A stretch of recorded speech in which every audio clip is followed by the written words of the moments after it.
Е от прочутия аржентински композитор на танга и на милонги, и на всеки аржентински такива пиеси. Казва се Гардел. Гардел е живял преди Втората световна война. Умира твърде млад при самолетна катастрофа, това ни е известно, от Google.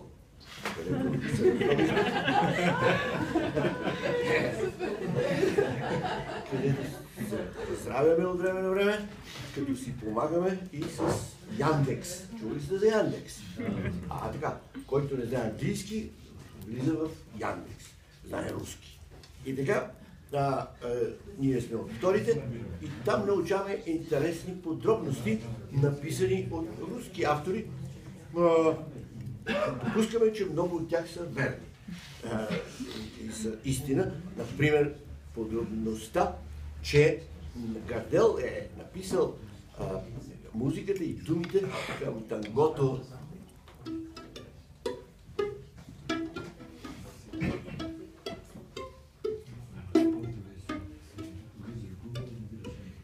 как се казва? Обаче, сега ще разберете истината. Не е компарсита, а е компарсита.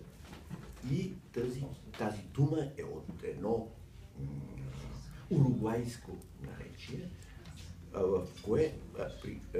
при което наречие думата компарсита означава групичка, която се весели маскирана по време на маскинбал, на маскарад, или как се казва това? Да речем. Да, карнавал. Точно така. И това е компарсита. То е умалително. Сигурно голяма група е компарса. А това е компарсита. Така, да. И това, тази песен е била измислена, като това е било марш. Марш за маршируване. И групичките по време на карнавала и с втората част. И с втората част, която е втората част е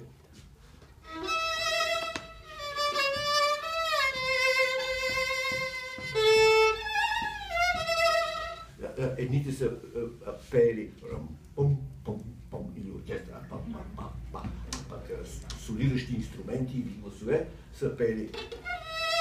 Може да опитаме. Например, ако вие направите пум-пум-пум, рам-пам-пам-пам, рам-пам-пам-пам. Заедно. Раз, два, три, четири. Рам-пам-пам-пам. Така? Браво!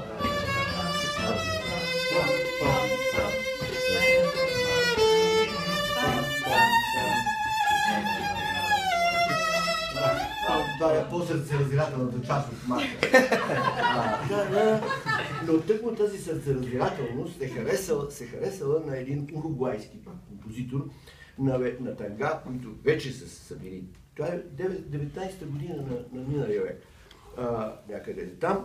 Автора, който е измислил този марш, той даже подписал, издаден бил, напечатан от издателството, е подписал договор за авторски права и след това напуснал Уругвай, заминал за Франция. В Париж отишъл и там почнал да научава, че този марш вече го употребяват като танго и че получава голяма популярност.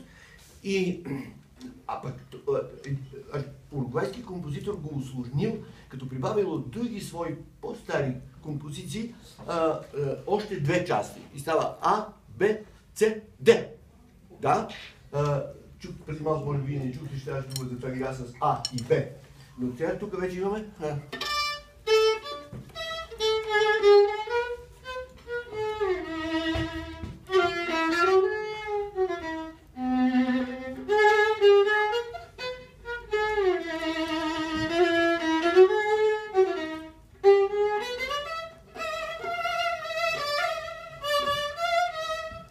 Знаете го, не?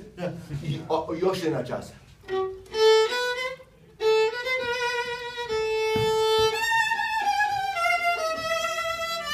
И най-състезателното. Тук се късат ризи, стомаци, коляно, връзки.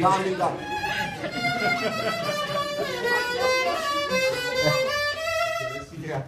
И с тези 4 части това танго става едно много харесвано танго и тогава Гардел чул го, или дали е бил в Уругвай или пък Уругвай го е изпълнил в Аржентина, не мога да кажа точно, не беше го казано никъде в никой сайт, обаче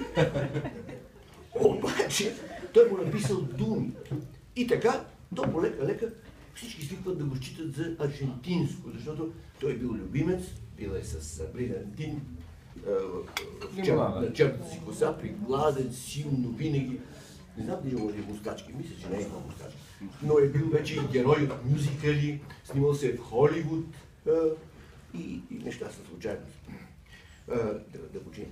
Обаче, до такава степен това вече се счита от аржентинско, че аржентинската спортна група по време на Олимпийските игри в Австралия, кой град ще кажете, може би? Мелбърн или Сидней, където са били 2000 година. Там аржентинската спортна група дефилира по стадиона под звуците на компарсита.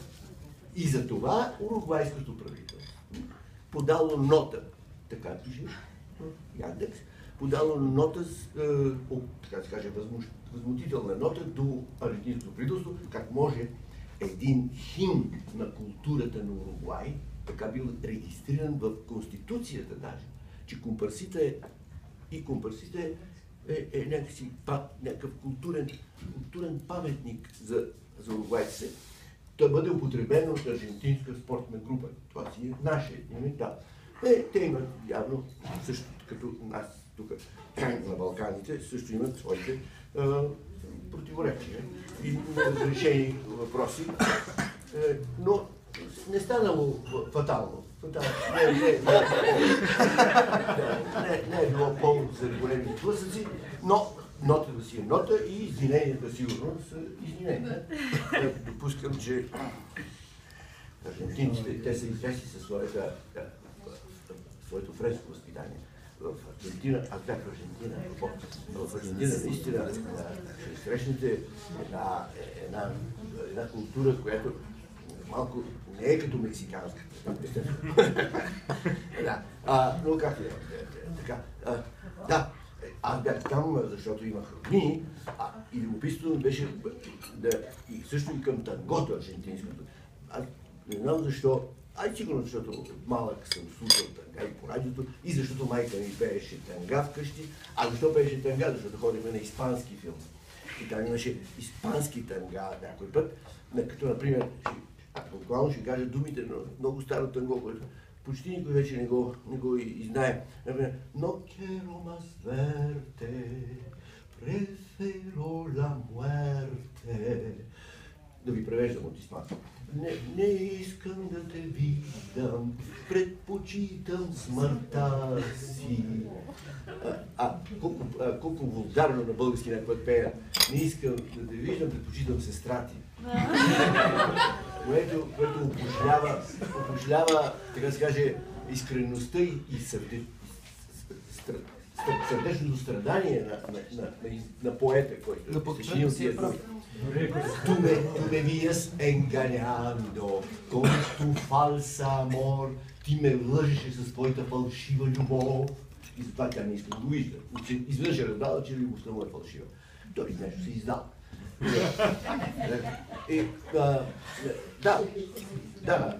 При мъжете това се случва.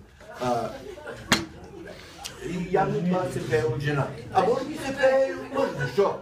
И жените също имат своите фалшиви, така се каже, игри. Но няма значение. Това е и от двете, при двата пола това е развито. Така, сега, нека да бъдем сериозни. За какво ставаше говоря? За какво говорим всъщност? Че, за испанските тънга вкъщи. И понеже ходим на испански, защо ходим на испански филм? Защото езика в къщи се говореше между бабите ми, и родителите ми. Това беше езика, на който се говореше. Един шпаньолски език, староиспански. На него сега в Испания не говорят, но много прилича на сегашния език. Тоест сегашният испански се е развил, а тъй като евреите напуснали, т.е. били изпъдени от Испания 500 години, преди 500 години, от кралица Изабела и Фердинанд, се казва,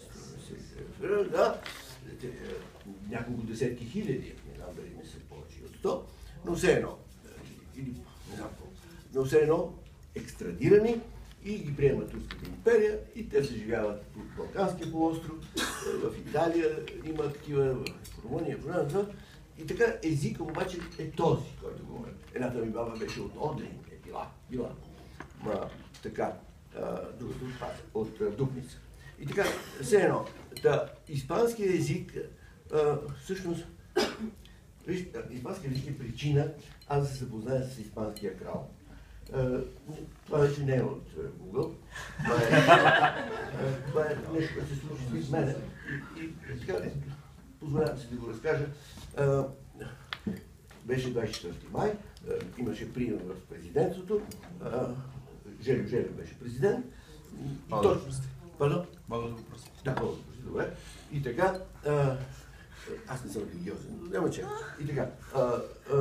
И така, значи, президентството и точно в това време пък крал Хуан Карлос беше в България и ето, отваря се вратата и влиза свитата заедно с крал Хуан Карлос и виждам, че там край него е завеждаща протокола при Желю Желев, което преди това беше в кинематографията. Приятелка, тя беше музикантка, която се занимаваше с звуково оформяне на филми, тон режисьор и така нататък. И аз се приближих до нея и казах Юлия Папазова. Тя всъщност тази Юлия Папазова, която обиколи света заедно с мъжа си, заедно с детето си, още веднъж, 2 пъти, а нейният мъж пък 3 пъти и сам е обикалял. И те изглежда явно са си обикаляли около света с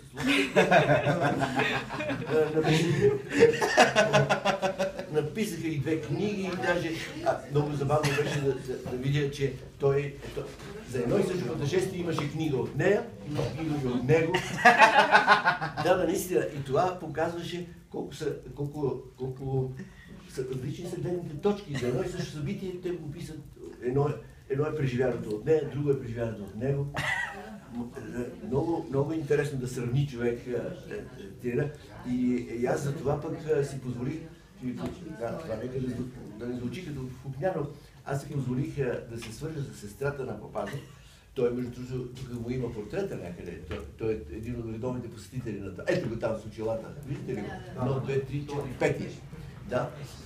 И той, така и аз се свързах с сестрата на Папазов и казах, как разговаряш с тях, когато те са в околосветско пътешествие? И тя каза, отивам в една любителска център, има любителска радиостанция в университетския град, тук към Дървеница нагоре. И наистина тя ме насочи, отидох и когато имаше сесия за връзка с тях, аз отидох и ги поздравих и щеше ми се да им дам кураж. Те бяха по средата на едно пътешествие, бяха заседнали на някакъв остров. Не заседнали, а пристанали, пардон. Така, някакъв остров, за ремонт на кораб, на лодката. И така, да, разменихме две-три думи. Джу, да, сега съм в президентството. И така, Джу каза, няма да има трудности никакви. Само където си, там с групата, която си, останете си там, ние сега ще дойдем при вас. И наистина, след известно време, след като там разговаряха далече, а залата е огромна, те тръгнаха от група на група, там интелектуалци и ние. Примерно артисти се събират в група и ние сме няколко актьори и така той се приближава